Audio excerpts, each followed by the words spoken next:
So this morning we sold Debbie, and I also went and checked out the Shiloh equipment sale. Not a whole lot there that I really need. So yeah, today some of the siblings are coming over, and tomorrow as well, to help with some projects like putting gutters on the barn and cleaning out the gutters on the house, a few other things. So yeah, thanks for tuning in. So as you can see, the group in the barn here is thinning down. Right here we have Lydia and Cora, who are yearlings. I know I saw Lydia getting bred this fall, but she so far doesn't appear very pregnant. And then Cora, she was bred to Thicket, and she looks due any day. These are two lambs from last Sunday. That is Greta and Thunberg. Thunberg is the one in the front here. That's Greta. You can see they're very active. And they're both doing very well. I've been bottle feeding them. And they are gaining weight and yeah, just doing very well. Back in the corner there, we have Robin, who looks like she could pop at any moment. And then over here is Rye. She looks like she could pop at any moment. They both acting a little strange the past few days. So yeah, it's kind of just a waiting game at this point. Started working on the chicken coop today. A lot of this is stuff I pulled out of the floor along that wall over there. I've had a problem with the boards rotting over the past probably 20 years or so, and never really did a whole lot of work on it. Just kind of put a board over top of a hole and it continued. And then we had like 4 or 5 layers of boards and poop and holes. So it's big projects. Already got 1 sled load of broken boards. Gragnish's previous owner is going to be picking up Greta today, and then I'm going to move Gragnish and Thunberg out to the pasture.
Get away from the wall, my help.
just came home to find all the rams had escaped.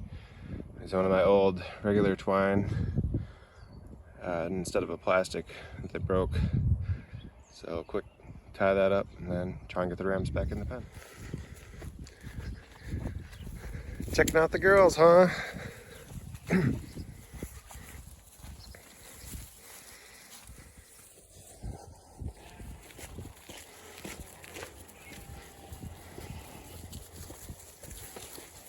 Come on, boys. Come on. Go on in. Hey,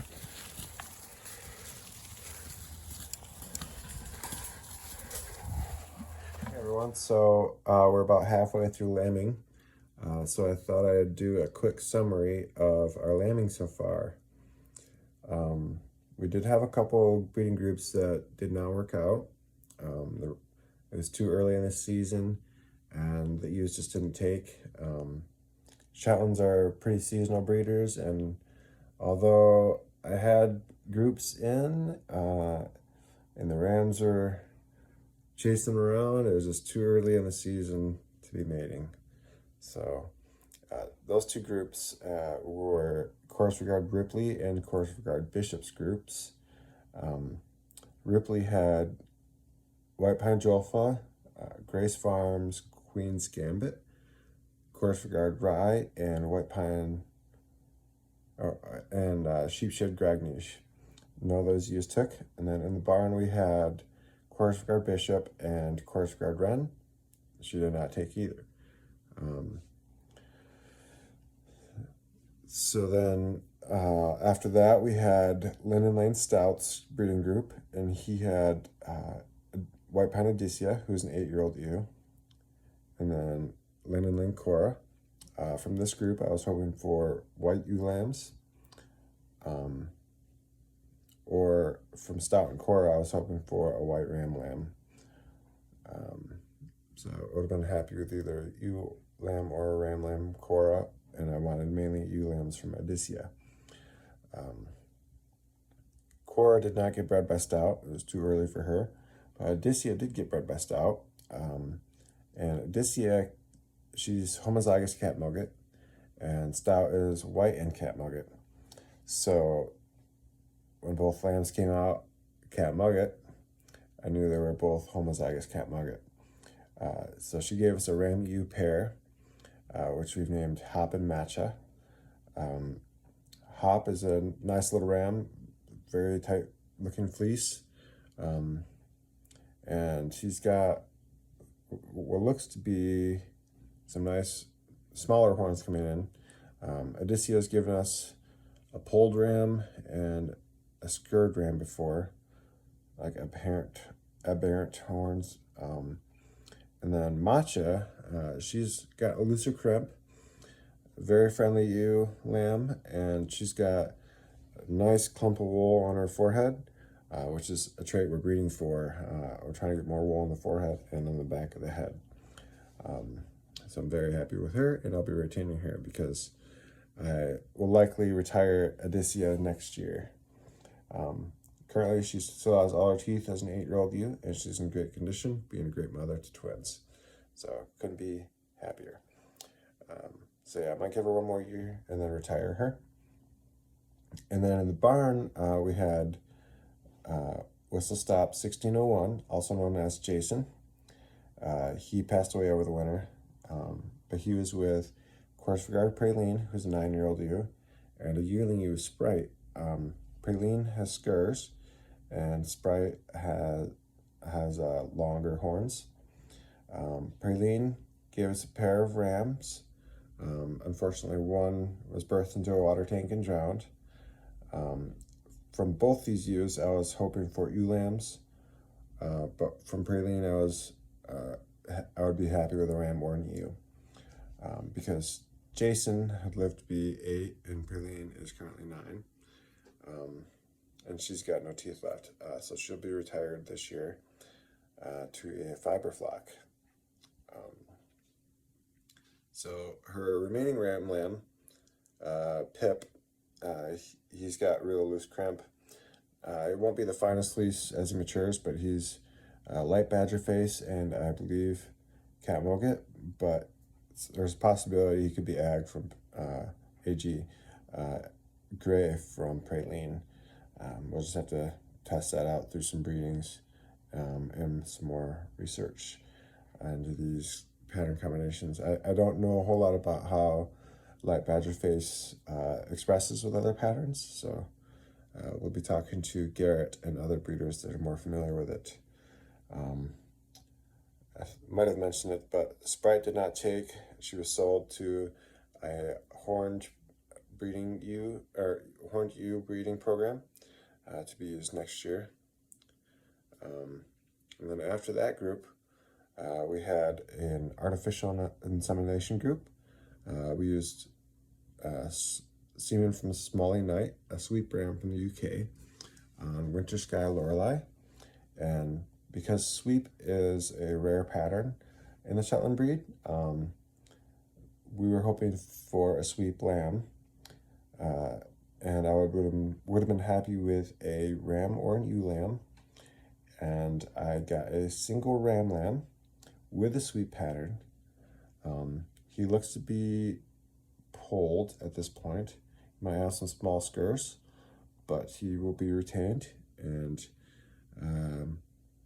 we might be getting a sweep ewe lamb from a friend. So we'll be using Glee in a later group. And then we'll probably be using the sweep ewe with him later in that group next fall. After that, we had V Creek Max AI, 50% flat ram. And he was put with 2 yearling ewes, Korsvigard Sparrow and Korsvigard Little Debbie. Sparrow is polled, and Little Debbie has small scurs on her head. She is a daughter of Praline. So from this group, I was hoping for ewe lambs because I want to preserve, or I wanted to do some father-daughter breedings with Max later on. But I got both ram lambs from both these ewes. They were born within 2 days of each other. Sparrow produced a more ram lamb, which we've named Starling. Unfortunately, Sparrow did not have enough milk and wasn't producing milk, so we've been bottle feeding him. And most recently, when I went out to bottle feed him during a thunderstorm, all the sheep ran out and trampled him. So he's got a bit of a limp right now, but I think he'll be healing up fairly well on his own.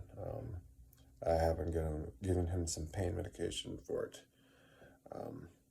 But it's fully functional. Like, he moves the leg around just fine. It just seems to hurt to walk on it. So I think it's just a small sprain or a muscle strain. It doesn't seem to flinch at all when I move it around. Just if there's a little bit of pressure on it, he doesn't like it. And then from Little Debbie, we had a Cat Moget ram lamb who we named Mars, and Debbie was rejecting him.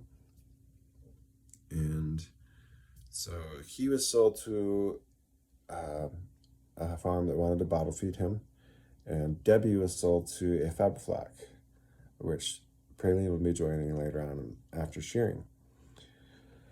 So that one was kind of disappointing. And then inside the barn at this time, we had White Pine Monty and with Korsvigard Dixie Crystal. And Dixie is a yearling ewe, twin to Debbie. Dixie did not take. So that was a loss there. I was really hoping for some white ewe lambs this year, and I did not get any so far. I'll get back to that later. So after that, we had Winter Sky Brock, and he was mainly just going to go with Korsvigard Lydia for an outcross line. However, because Ripley's ewes did not take, I put Sheepshed Gragnish in with him, and then I also put Gambit in with him. I had thought that Jolfa was bred, so I did not put her in with him. But she may have been bred by a mystery ram. I'll get back to that later. So far we've gotten lambs from Gragnish, and so I was hoping for an ewe lamb from her at least, because I had an arrangement with her former owner that I could have Gragnish in exchange for an ewe lamb the following spring. And so unfortunately, right after lambing, I discovered that Gragnish had an udder infection, so she was not able to nurse her lambs. I could not get any milk out of her until that was treated. So I was bottle feeding the lambs, and I was able to give the ewe lamb to the breeder, the former owner of Gragnish, and then I've kept the ram lamb, and he is now nursing off of Gragnish. Lydia and Gambit, however, I'm not quite sure if they're bred. I need to look them over a little bit more, but so far they don't seem very round. So we'll see if they produce anything. Then in the barn we had Linden Lane Thicket, and with Korsfjord Robin. This was a repeat breeding from last year that produced Sparrow. I was convinced to do this, even though I wanted to put Robin in with Max. So she went with Thicket, and she most recently produced 2 ewe lambs, which is awesome. She has produced twins every year that she's lambed, including her yearling year, and 5 out of 6 of those lambs have been ewe lambs. So just awesome. She's been a great mother, and I could not be happier. Sandpiper, one of the ewe lambs, is a dead ringer for Sparrow, and then Quail has more of a looser crimp like Ryan Wren. Also in with Thicket as a cleanup group was Linden Lane Cora. Stout and Thicket and Cora are all half siblings out of the same dam, so I was happy with either Stout or Thicket to Cora. And Cora was observed to be bred by Thicket, and she appears to be bred. She looks like she will be due any day, so stay tuned for that. So then, we have 2 ewes that I'm not quite sure if they're bred or not. They look to be bred. They're very round, but I don't know what ram would have gotten them bred. There was only 2 instances in which the ewes were in close proximity to the rams. Rue was not supposed to be bred, and Jolfa I wanted to be bred to Ripley, but she's bred to a different ram. So I think I figured out, and there's like 5 or 6 rams that could be bred too, because I had multiple rams out on lease, and then 3 in breeding groups.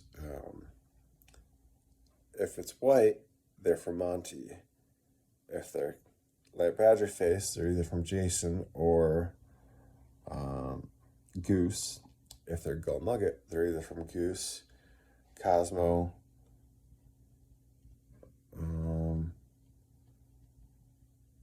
maybe Brock,